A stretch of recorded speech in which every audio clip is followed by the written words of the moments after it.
Thank you very much for joining up really late, or showing up really late.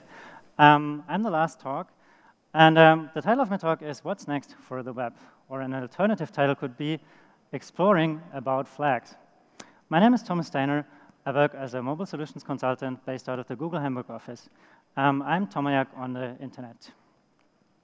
So before we get started, here's a quick warning. There's a lot of content coming, and I'm going to speak fast, probably even too fast.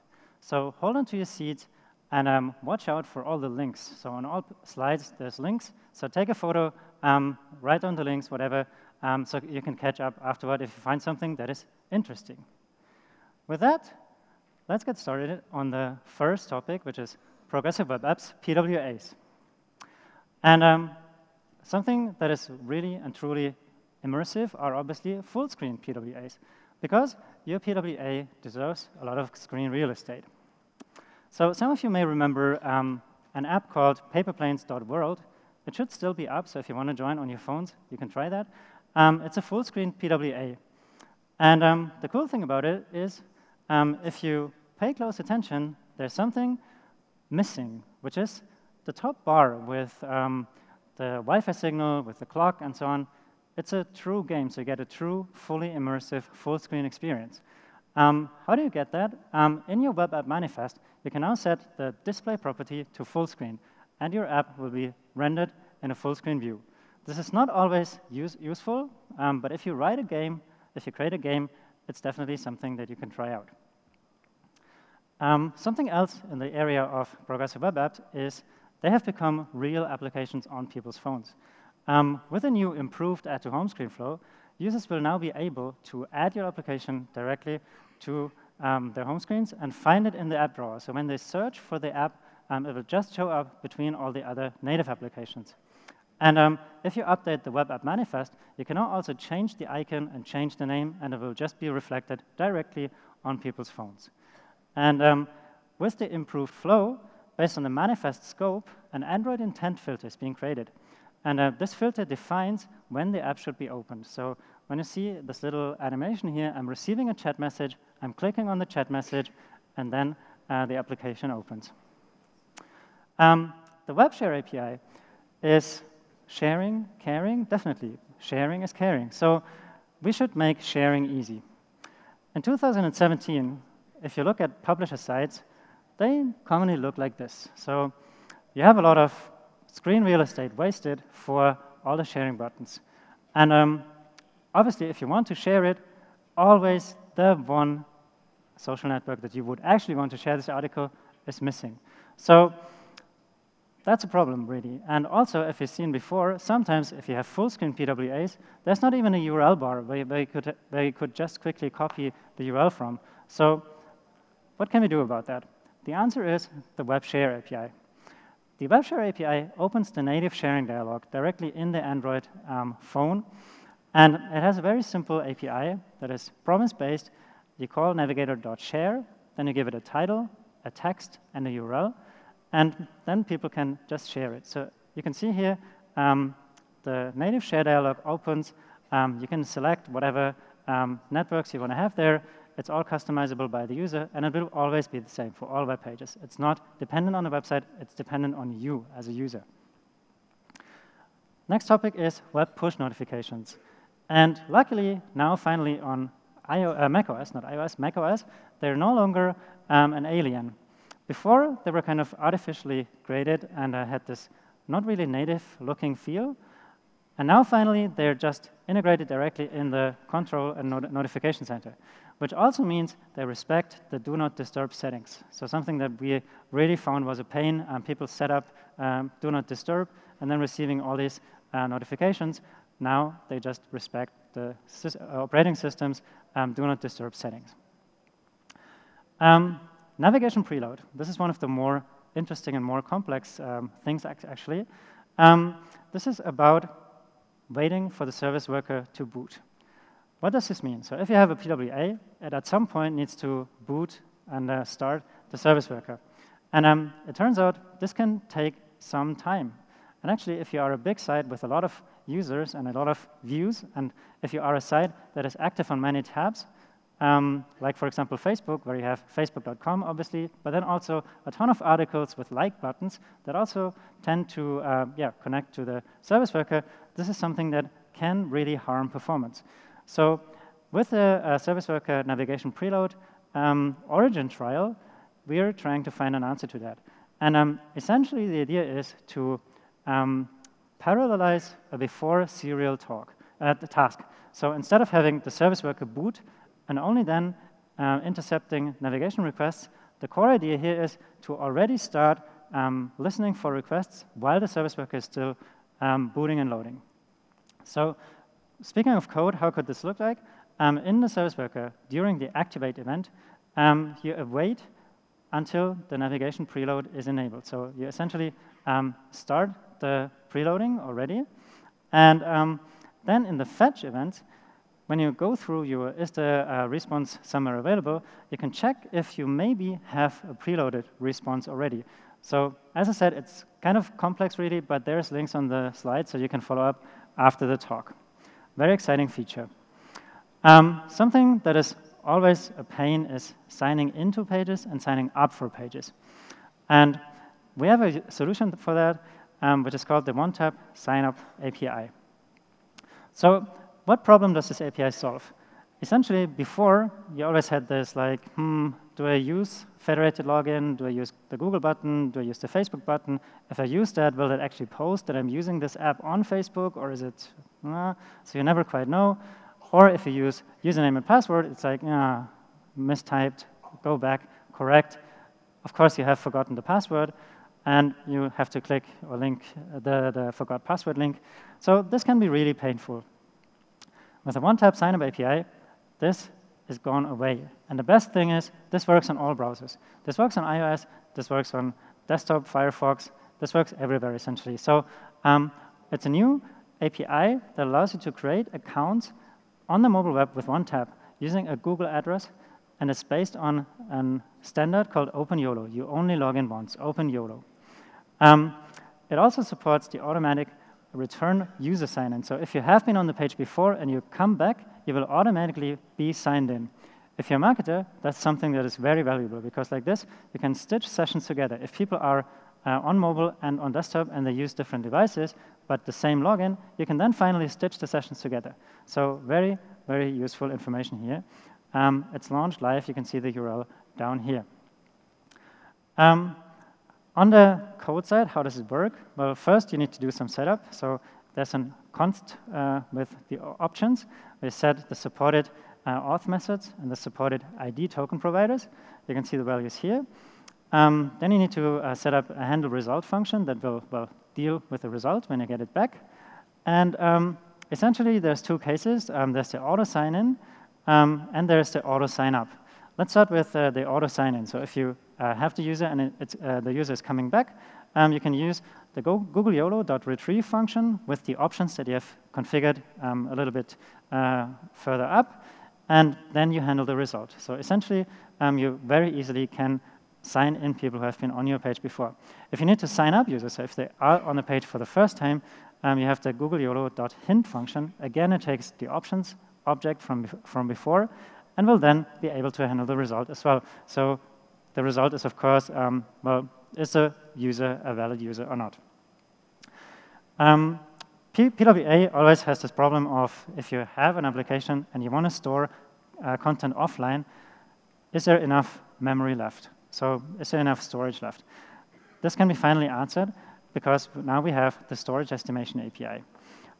This allows you to, with just one call to the function navigator.storage.estimate, find out, after the promise fulfilled, how much memory you have left. And essentially, you can get usage information and you get quota information, so you can calculate the delta, how much memory can you still use.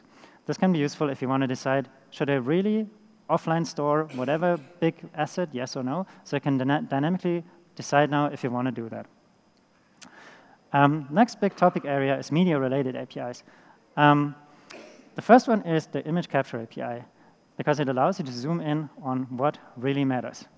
So you can see me playing around with this API in the office. I'm zooming in on my big nose. And yeah, so how do we work? Well, essentially, it allows you to get low-level access to the phone's hardware. So if your camera has zoom, you can now access the camera zoom directly from within JavaScript.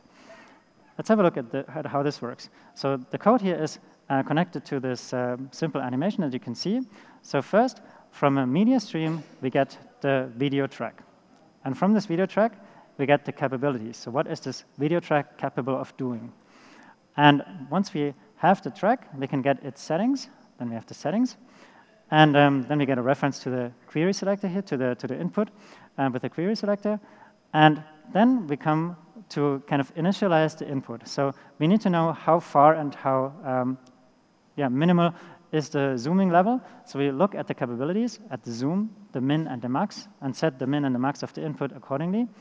And then we can set the value of the slider to the to the zoom property of the settings object.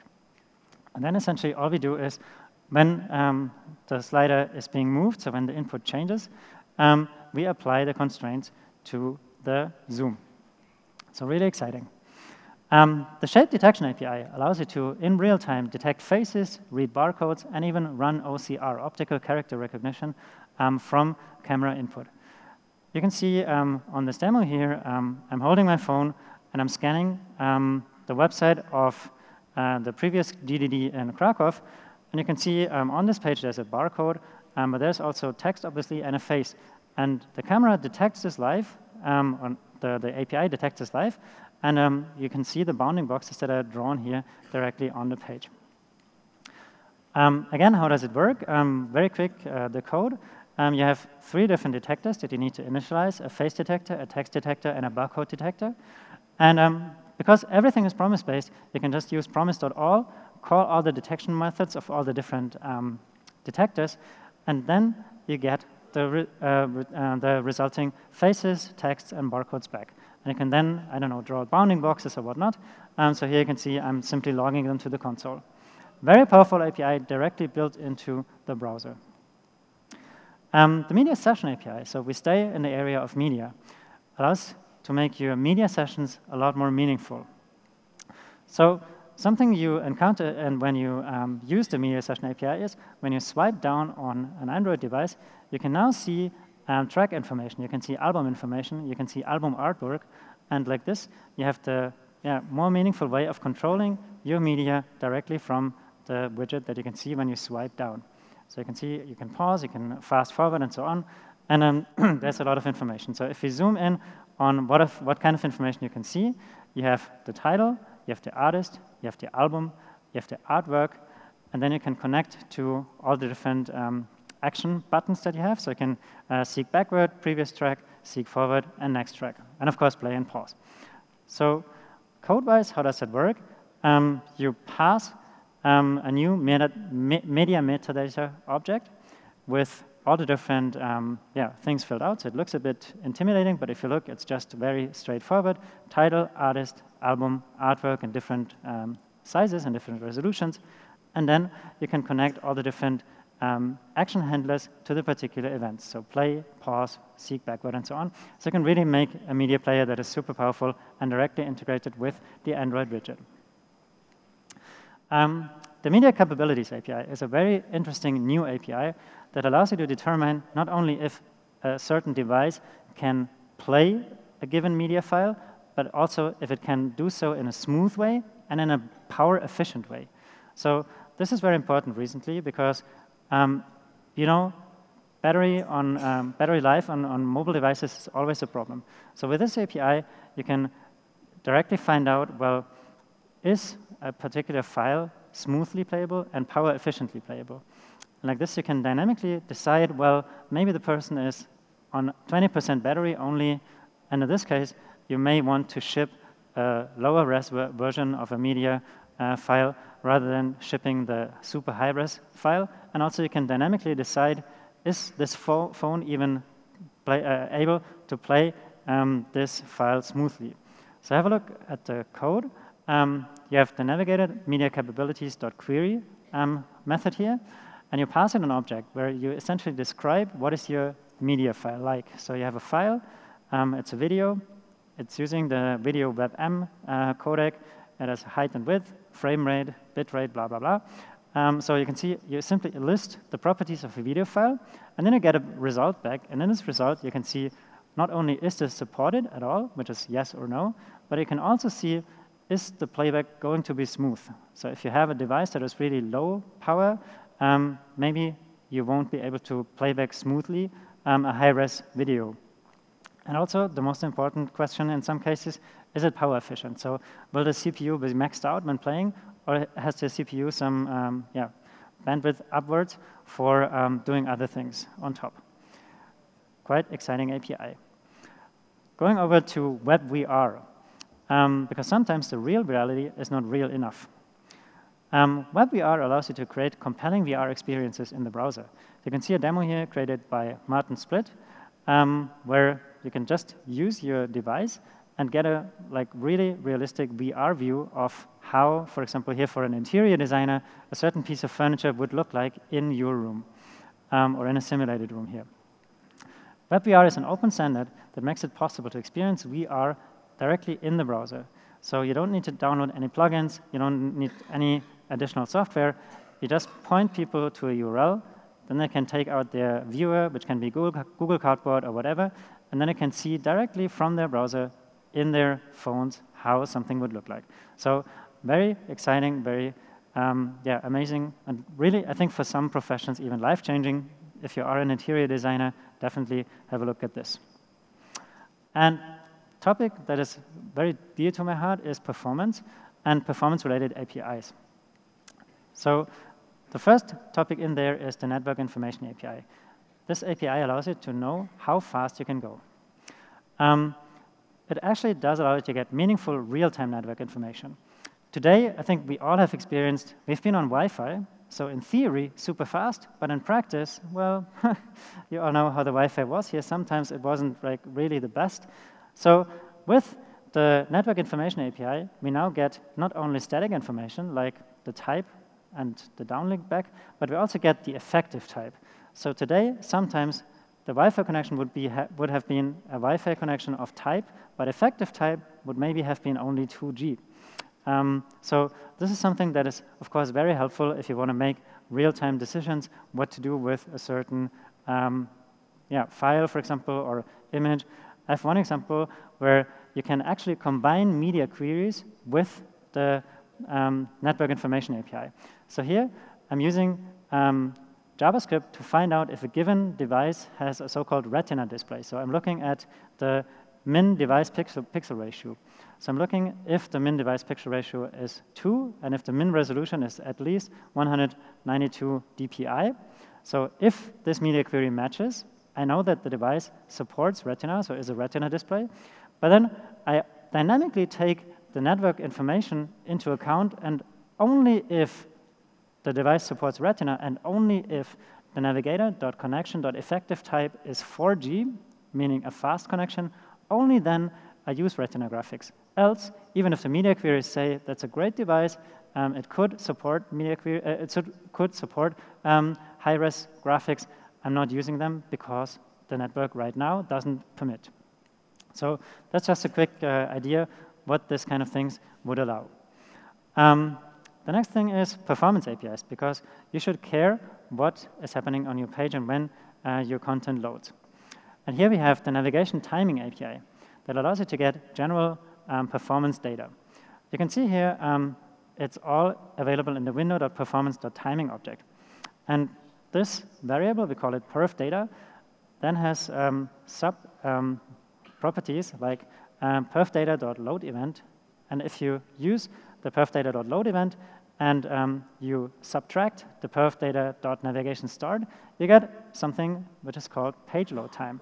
You can see there's connect time, there's render time. So you get a lot of useful information that you can then just collect in a table and maybe report back to your analytics system. And like this, you get real-time user data of actual users out there. And you can see, well, in the lab, we're simulating this and that, but actually users in the wild are experiencing something completely different maybe. So you can get very easily real-time performance data from your users. And sometimes you also want to see how fast your page is rendered. And for this, you can get from the performance API, from the paint timing API, different events, like for example, paint events.